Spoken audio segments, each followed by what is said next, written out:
Bonjour, bienvenue dans Le Monde devant soi, le rendez-vous géopolitique de Slate. Je suis Hélène Decomer, rédactrice en chef du site, et je suis aux côtés de Jean-Marie Colombani, cofondateur de Slate. Bonjour Jean-Marie. Bonjour Hélène. Et d'Alain Frachon, éditorialiste au Monde, spécialiste des questions internationales. Bonjour Alain. Bonjour Hélène. Depuis plusieurs semaines, la guerre en Iran impose un nouveau point de bascule dans les équilibres internationaux. Elle redessine des lignes de fracture, bouscule des alliances, oblige chacun à se positionner. Et l'Europe dans tout ça ? Entre prudence stratégique, divergence politique et intérêts économiques, les capitales européennes avancent sans véritable ligne commune. Pourtant, les conséquences sont bien réelles pour nous, sur l'économie bien sûr, mais aussi dans les choix militaires et les priorités diplomatiques du continent. Car pendant que les Européens hésitent, d'autres avancent leurs pions, à commencer par la Russie, qui pourrait bien tirer profit de ce nouveau front pour renforcer sa position, en particulier face à l'Ukraine. Alors, pourquoi l'Europe peine-t-elle à parler d'une seule voix ? En quoi ce conflit peut-il rebattre les cartes bien au-delà du Moyen-Orient ? On en parle dans cet épisode de LMDS. Et Alain, Jean-Marie, j'aimerais commencer par un rappel un peu de ce qui s'est passé au début de la guerre, au moment des premières frappes américano-israéliennes sur l'Iran. C'était fin février et l'Europe est d'emblée apparue divisée. Pouvez-vous nous rappeler quelles étaient les différentes positions des uns et des autres ?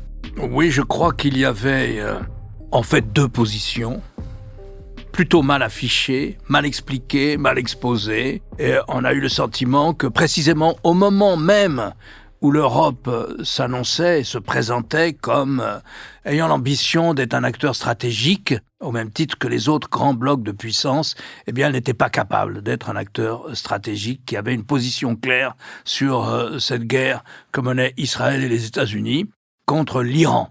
Pour caricaturer, je dirais qu'il y avait deux positions possibles, on était pour ou on était contre. La plupart des Européens ont choisi de ne pas choisir, c'est-à-dire tous en général ont eu la même position que la France, que le président Macron, qui consistait à dire « nous tenons au droit international ». Or, au regard du droit international, cette guerre n'avait rien d'évident. Elle était vraisemblablement une violation du droit international au sens où il n'y avait pas de menace imminente, contrairement à ce que disaient les États-Unis, pour entrer en guerre contre l'Iran, même s'il y avait une menace. Et puis en même temps, on ajoutait dans la même phrase, d'une façon ou d'une autre, que naturellement, ça ne ferait pleurer personne si le régime de la République islamique disparaissait. Donc ça, c'était une sorte de tronc commun, comme l'a exprimé par exemple l'Élysée le 28 ou 29 février.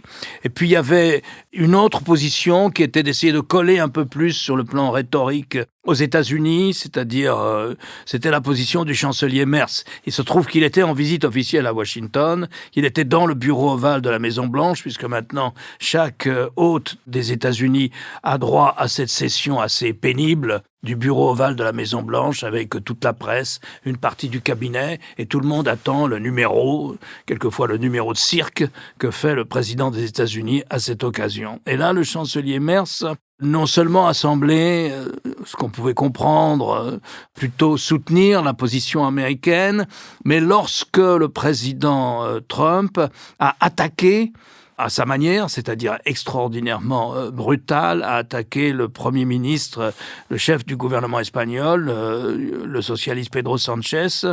Merz ne l'a pas défendu. Il n'a pas eu un mot de solidarité avec cet autre chef de gouvernement européen, lequel a, le premier, sans hésiter et sans jamais revenir sur ses propos, dit « Cette guerre n'est pas notre guerre, elle est illégale et c'est pas comme ça qu'il faut procéder dans une négociation. On ne rompt pas la négociation brutalement comme l'ont fait les Américains et nous n'avons été ni consultés, ni informés et même pas informés du début des opérations, alors que ça aurait pu toucher les intérêts européens ici ou là, en Iran ou dans la région du Golfe. Donc même pas informés au sens où les ambassades européennes, par exemple, étaient en première ligne dans les pays arabes en bordure du Golfe. Même pas informés, ni consultés. C'est-à-dire vraiment traités, pas en alliés en tout cas. Et donc voilà, les positions qu'il y a eu, ça va de Pedro Sánchez en passant par le chancelier Merz pour arriver à ce tronc commun plutôt flottant qui a été exprimé par le président Macron. En fait, il faut se souvenir aussi que à la décharge des dirigeants européens, c'est que l'Europe elle s'était mise d'accord avec les États-Unis et avec la Russie et la Chine à l'époque pour signer ce fameux compromis sur le retrait de l'Iran des investissements en vue d'un équipement militaire, donc d'une bombe nucléaire. Et que c'est Donald Trump et Donald Trump seul qui a déchiré cet accord. Et toutes les conséquences que l'on vit aujourd'hui sont les conséquences de ce geste dont Donald Trump s'était enorgueilli à l'époque, parce qu'il disait c'était un très mauvais accord, very bad, comme tout ce qui avait touché à son prédécesseur Joe Biden, évidemment, était ni fait ni à faire à ses yeux. Donc c'est là que réside... Alors à l'époque, l'Europe était donc cohérente, solidaire. Après, dans des circonstances telles que Alain les a rappelées, moi je pense au général Mattis, qui a été le premier secrétaire à la défense de Trump, première manière, et qui dit aujourd'hui, cette guerre n'est pas notre guerre. Cette guerre est la guerre d'un seul homme. Cette guerre est la guerre de Donald Trump, et pas des États-Unis. Donc, vous voyez, le point de vue du Premier ministre espagnol n'est pas loin même dans le texte, celui du général Mattis. Alors après, c'est évidemment, chemin faisant, c'est évidemment plus difficile d'accorder tout le monde au même moment et dans le même tempo. Mais je pense que quand même, de façon sous-jacente dans chacun des pays européens, il y a l'idée que ce que l'on reproche à Vladimir Poutine, c'est-à-dire de mettre à bas les frontières, de ne plus les respecter. Voilà, on peut l'adresser tout autant à Donald Trump aujourd'hui. Donc ça reste quand même, l'Europe reste quand même le lieu dans le monde où on continue à avoir une conscience, si petite soit-elle, normalement il doit y avoir un droit international, normalement il doit y avoir des règles à respecter, normalement les frontières devraient être respectées, etc. Moi, je voudrais revenir sur ce qu'a dit Jean-Marie, parce que je crois que c'est un élément clé dans cette histoire qu'on a complètement oublié. Cette idée qu'il faut négocier avec l'Iran pour placer son programme nucléaire sous contrôle, c'est une idée qui a d'abord été mise en œuvre, sinon même mise sur la table, par les Européens. Dans le courant des années 1990, s'est formé un trio, les Britanniques, les Allemands, les Français, plus le pays qui exerçait la présidence du Conseil européen, ils étaient 4 donc, avait ouvert cette négociation avec l'Iran. Donc c'est l'Europe qui a ouvert cette négociation avec l'Iran. À la suite d'un vote au Conseil de sécurité de l'ONU, donc un vote avec les Chinois, avec les Russes, les Américains, l'ensemble des membres permanents du Conseil de sécurité de l'ONU, disant la chose suivante. L'Iran ne respecte pas ses obligations au regard du traité sur la non-prolifération. L'Iran est engagé dans un programme qui ne peut avoir de sens que s'il est militaire destiné à fabriquer une bombe. Donc les Européens sont impliqués dès le début. Et puis vient l'accord que mentionnait Jean-Marie, c'est-à-dire l'accord du 14 juillet 2015, signé à Vienne par l'Iran d'un côté, la République islamique, les États-Unis, l'Allemagne, la Grande-Bretagne, la France et la Chine. Et qui va être transformé d'ailleurs en résolution du Conseil national de sécurité de l'ONU, donc qui va avoir l'imprimature de toute la communauté internationale. C'est la fameuse accord de 2015, sous la pression des Américains, sous la pression de Barack Obama. Cet accord plaçait le programme nucléaire iranien sous contrôle international de l'Agence internationale pour l'énergie atomique, qui est le bras armé de l'ONU dans cette histoire. L'agence avait des inspecteurs sur place, elle faisait des inspections sans prévenir, elle avait posé des caméras, elle avait posé des senseurs, des machines à enregistrer, etc. On savait ce que faisaient les Iraniens. On savait aussi qu'ils cachaient des choses. On savait aussi qu'ils ne jouaient pas le jeu, qu'ils cachaient des choses. Et il y avait un mécanisme de lever des sanctions au fur et à mesure de l'évolution de ce programme, de ce projet, de ce traité. Donc, il y avait un accord. Ça marchait plutôt bien. Pas parfaitement. Il y avait plein de points qui n'étaient pas du tout satisfaisants dans cet accord. Mais enfin, il y avait ce début-là. Et peut-être ce début aussi de normalisation économique dans les relations avec l'Iran. Et puis Trump est arrivé. Et Trump a démoli cet accord uniquement pour une raison. Pour faire plaisir au Premier ministre israélien, qui a toujours été contre cet accord, qui n'en voyait que les points négatifs, ce qui n'était pas le cas de l'armée israélienne, de l'état-major israélien, qui s'est félicité de cet accord, lui, contrairement au Premier ministre. Et Netanyahou a lutté, a bagarré pour essayer de démolir l'accord. Il est allé au Congrès américain pour leur dire « il faut absolument pas faire cet accord », etc. Bon, l'accord a été fait, l'accord a été signé, et Trump est élu, et son obsession va être de démolir tout ce qu'a fait Obama. y compris cet accord. Et en 2018, il sort de l'accord. Je le rappelle encore une fois, et Jean-Marie le disait, les Européens étaient présents lors de la signature de l'accord. Pas par bonté d'âme de la part des Russes et des Chinois, pas du tout.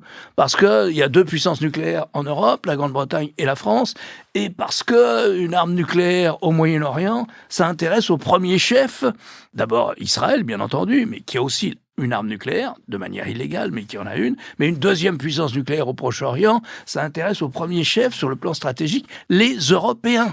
Trump sort de l'accord en 2018. Dis-moi, je vais obtenir beaucoup mieux. Je vais obtenir un accord beaucoup plus complet qui va s'occuper aussi de l'arsenal de missiles intercontinentaux, de missiles balistiques des Iraniens, qui va s'occuper aussi, qui va forcer les Iraniens à abandonner de soutenir des milices arabes au Yémen, en Irak, au Liban, etc., etc. Enfin, il allait faire une sorte de chose, de miracle moyen-oriental, Trump. Et il dit, d'abord, je vais commencer, non seulement je démolis l'accord, j'en sors, il demande son avis à personne. Ni aux Russes, ni aux Européens, ni à l'ONU, non, il sort de l'accord. Les États-Unis ne s'estiment plus liés par leurs paroles. C'était pas un traité en droit américain, c'était un accord. Parce qu'il n'y aurait pas eu les 2/3 du Congrès, du Sénat, pour voter cet accord. Donc c'était juste un accord. Il en sort, il prévient personne, il dit qu'il va obtenir beaucoup mieux. Il n'obtient bien sûr rien. Biden non plus. Mais Biden reprend la négociation avec les Iraniens sans rien obtenir, et puis Trump est réélu, et il reprend la négociation, sans même proposer aux autres, aux Chinois, aux Russes, aux Britanniques, aux Français, aux Allemands, sans même proposer aux signataires de l'accord de Vienne de 2015 qu'il avait planté sans les prévenir en 2018, sans même leur proposer. Et donc, nous sommes exclus de la négociation sur le nucléaire iranien. Comme disait Jean-Marie, ça a été un élément clé dans la réaction européenne. Nous avons été exclus. On ne nous a pas demandé notre avis sur cette négociation. Donc on est exclu, on subit la gestion erratique de Donald Trump et on subit aussi des conséquences aujourd'hui de tout ça, ne serait-ce que des conséquences économiques. L'Europe a quand même fini par répondre non à Donald Trump quand il a demandé son aide pour aller débloquer le détroit d'Ormuz. C'était uniquement à cause de lui que ce détroit s'est retrouvé bloqué, qu'aujourd'hui les prix du carburant augmentent. Donc on en paye les pots cassés, mais quand même on arrive à s'opposer un petit peu à Donald Trump. C'est conforme, ça, aux règles de l'OTAN, de se désolidariser, de ne pas intervenir quand quelqu'un le demande? La vérité, c'est que ça n'a rien à voir avec l'OTAN. Et que Trump parle de l'OTAN comme s'il n'était pas membre de l'OTAN. Ça n'a rien à voir avec l'OTAN. D'abord, c'est pas dans son champ d'application. Le champ d'application de l'OTAN, c'est l'Europe. Ça s'appelle le traité transatlantique, l'organisation du traité. Le traité de l'Atlantique Nord. Ensuite, l'OTAN, c'est défensif. C'est-à-dire qu'il faut être attaqué pour en appeler à l'OTAN. Or là, c'est lui qui attaque. Donc, il transforme l'OTAN en attaquant. Donc, c'est là que ça ne va pas, en fait. Donc, les Européens ont raison d'être sur leur position, aujourd'hui en tout cas. Enfin, autre règle de l'OTAN, la participation à une opération est toujours sur une base volontaire. L'OTAN ne peut pas forcer un de ses membres à participer à une opération. Non seulement elle est volontaire, mais vous en sortez quand vous voulez. Par exemple, le déploiement occidental en Afghanistan était placé sous l'OTAN. C'est le bon exemple parce que justement, l'opération Afghanistan, c'est la conséquence de l'attaque du 11 septembre. Donc de l'attaque sur les tours de New York, etc. Et c'est la conséquence aussi d'une délibération des Nations Unies. Et c'est un certain nombre de pays membres de l'OTAN qui répondent à cette demande. Et c'est la première fois d'ailleurs qu'on fait jouer le fameux article 5. Et cet article 5 d'autodéfense, en tout cas, joue au bénéfice de qui? Contrairement à ce qu'a raconté Trump, au bénéfice des États-Unis. Cet accord a joué une fois dans l'histoire récente au bénéfice des États-Unis avec l'aide de la plupart des membres européens. Il y a même des soldats allemands qui étaient envoyés en Afghanistan. Et dans la liberté qu'avait chacun de s'en retirer a été illustrée par François Hollande, puisque très peu de temps après avoir été élu, il a retiré le contingent français d'Afghanistan. Donc on est là dans quelque chose qui n'a rien à voir avec ce que Trump peut nous raconter aujourd'hui. En fait, la seule solution avec Trump, c'est de se joindre à la messe quotidienne désormais qui a lieu dans le bureau ovale du président, qui à chaque fois qu'il fait une communication ou doit signer quelque chose ou reçoit quelqu'un, apparaît à la télévision dans le bureau ovale entouré de tous les gens qui sont là à cette occasion, derrière. C'est un petit peu comme les disciples du gourou Trump qui sont là. Il s'agit de le complimenter. Donc, si on le complimente, les choses peuvent s'arranger. Mais, je veux dire, c'est un spectacle à la fois atterrant et dérisoire, mais en même temps, c'est la réalité d'aujourd'hui, qui fait que les uns et les autres peuvent tirer les marrons du feu s'ils sont suffisamment proches de Trump, suffisamment... Et de ce point de vue-là, il y a un expert, toutes tendances confondues, c'est Netanyahou, le Premier ministre israélien, qui alors fait en gros ce qu'il souhaite faire, et que finalement Trump finit par avaliser. Mais là, c'est peut-être un peu caricatural ce que je dis, mais je pense un peu que c'est quand même une part de la réalité. On arrive à une situation aberrante, Hélène, qui est la suivante. C'est évidemment que nous dépendons des États-Unis pour l'Ukraine. Évidemment que les deux guerres sont liées en ce sens, si vous voulez. Évidemment que la manière d'opérer qu'ont eu les États-Unis, sans prévenir personne, sans prévenir les Européens, s'il y a des réfugiés, il y aura probablement un flot de réfugiés. C'est pour l'Europe.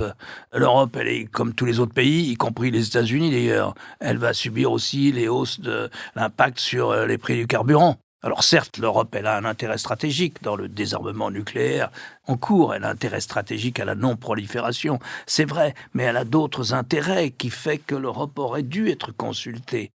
Cela dit, il y aura, je pense, la Constitution, ça va être dans les négociations à venir, dans les semaines ou les mois qui viennent, il y aura la Constitution vraisemblablement d'une flotte internationale chargée d'assurer la libre circulation dans le détroit d'Ormuz. Ça fera partie vraisemblablement, s'il y a un accord, du règlement, mais enfin, on n'en est pas là. En attendant, on assiste à Washington à ce côté extraordinairement pénible et irresponsable qui est de dire aux Européens, écoutez, en Europe, certains ont dit ce n'est pas notre guerre. Bon, c'était pas une très bonne formule à mon avis, parce que les Américains s'en sont saisis immédiatement, et notamment le secrétaire d'État, dans une déclaration qu'il a faite avant de prendre l'avion pour se rendre au sommet du G7 ces jours-ci en Europe. Il a dit, si les Européens disent que ce n'est pas notre guerre, l'Iran, alors moi je leur réponds, écoutez, l'Ukraine, ce n'est pas notre guerre. Et là, on est à nouveau devant cette situation de chantage, situation extrêmement pénible, si vous voulez, qui consiste à dire, si vous nous aidez pas sur l'Iran, et notamment sur le détroit d'Ormuz, ils ont demandé aux Chinois aussi, pas seulement aux Européens, mais si vous nous aidez pas, nous, on n'a pas de raison de vous aider en Ukraine. Alors, premièrement, ils nous aident plus en Ukraine, ou très peu, mais quand même, on a besoin de l'assistance et de la logistique américaine en Ukraine, notamment pour le renseignement satellitaire. On arrive à cette chose ridicule, ce n'est pas notre guerre. Tout ça est lamentable. En 1994, les États-Unis, soutenant à fond la Russie dans cette histoire, sont membres signataires du protocole de Budapest, qui dit la chose suivante. Oui, la Russie doit récupérer toutes les armes nucléaires de l'Union soviétique. Il y en avait dans 3 autres républiques. Il y en avait au Kazakhstan, il y en avait en Biélorussie, mais il y en avait beaucoup en Ukraine. C'était le numéro 2 en Ukraine. Oui, nous allons faire pression pour aider nos amis russes. Nous allons faire pression sur le Kazakhstan, sur la Biélorussie et sur l'Ukraine pour qu'elles rendent les armes nucléaires à la Russie et que la Russie ait le monopole des armes nucléaires de l'Union soviétique. De même, nous considérons que le siège de la Russie aux Nations Unies doit aussi continuer à être celui de l'Union soviétique. C'est la Russie qui doit remplacer l'Union soviétique à l'ONU. En contrepartie, dit le protocole signé par les Américains, en contrepartie, nous garantissons l'indépendance et les frontières de la Biélorussie, du Kazakhstan et de l'Ukraine. Donc ce n'est pas votre guerre, si c'est votre guerre. Vous avez fait pression sur les Ukrainiens pour qu'ils rendent les armes nucléaires à la Russie. Et les Ukrainiens disent maintenant, si on ne les avait pas rendues, ils ne nous auraient pas attaqués. Et vous avez le président Bill Clinton, qui était le président en 1994, au protocole de Budapest, qui dit « Je regrette aujourd'hui d'avoir fait pression sur les Ukrainiens pour qu'ils rendent les armes nucléaires à Moscou. » Et donc oui, la parole des États-Unis était engagée. Elle était engagée. Et tout ce chapitre que nous venons d'aborder est placé, à mon avis, sur un seul thème. Quelle est la crédibilité des États-Unis aujourd'hui ? Quelle est la crédibilité d'un pays qui interrompt unilatéralement, déjà par 2 fois, les négociations, en juin et puis aujourd'hui, les négociations engagées avec un autre pays, la République islamique, aussi détestable soit le régime de ce pays. Quelle est la crédibilité de la parole des États-Unis quand Trump, en 2018, revient sur l'accord signé par son prédécesseur Elle est où la crédibilité des États-Unis ? Les États-Unis s'étaient portés garants de la sécurité de l'Ukraine. Et vous avez le secrétaire d'État des États-Unis qui vient dire, avant d'aller en Europe, qui vient dire aux Européens, mais vous savez, si vous considérez que l'Iran n'est pas votre guerre aujourd'hui, nous n'avons aucune raison de considérer que l'Ukraine est notre guerre aussi. C'est pathétique, si vous voulez, c'est lamentable. Oui, parce qu'il y a peut-être un seul gagnant sur le sol européen, alors entendu au sens large géographiquement, finalement, c'est la Russie qui, elle, s'en sort très bien et voit dans ce conflit en Iran une opportunité stratégique. Déjà, ne serait-ce qu'économiquement, ça permet de renflouer ses caisses, alors que, justement, on commençait tout juste à avoir une économie mise à mal. Et là, c'est jackpot pour Vladimir Poutine, en fait. Oui, c'est exactement ce qui se passe et c'est d'ailleurs cohérent avec l'attitude générale de Donald Trump qui est toujours uniformément favorable à la Russie dans ce conflit avec l'Ukraine. Ça va même très loin puisque Donald Trump accepte sans sourciller que la Russie renseigne l'Iran et les armées iraniennes sur les cibles américaines potentielles pour l'Iran. Donc ce ciblage par l'Iran de cibles américaines dans la guerre actuelle tient beaucoup à la collaboration qu'apporte la Russie dans ce domaine.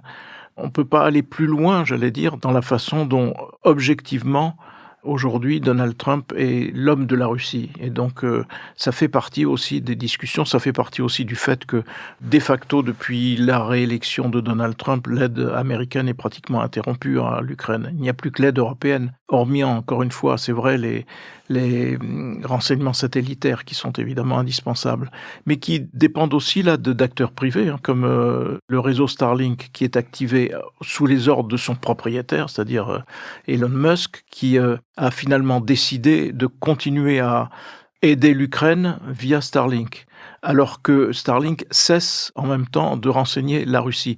Et ce qui explique, d'après les spécialistes, que l'Ukraine ait pu si rapidement, dans les jours qui ont précédé, récupérer une partie du territoire que l'armée russe avait péniblement conquis en plusieurs mois de combat. Après, qu'en sera-t-il ? Je ne sais pas, parce que, objectivement, Donald Trump ne changera pas de cap.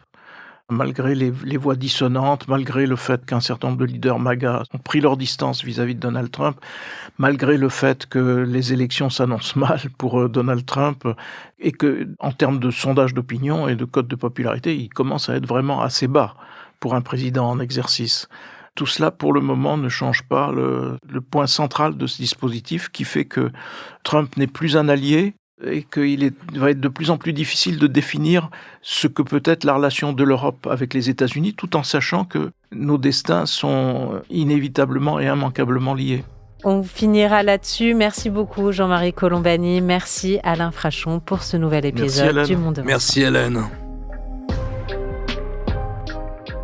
Le Monde devant Soi est un podcast produit par Slate Podcast. Production éditoriale et présentation, Hélène Decomer. Prise de son, montage et réalisation, Aurélie Rodriguez.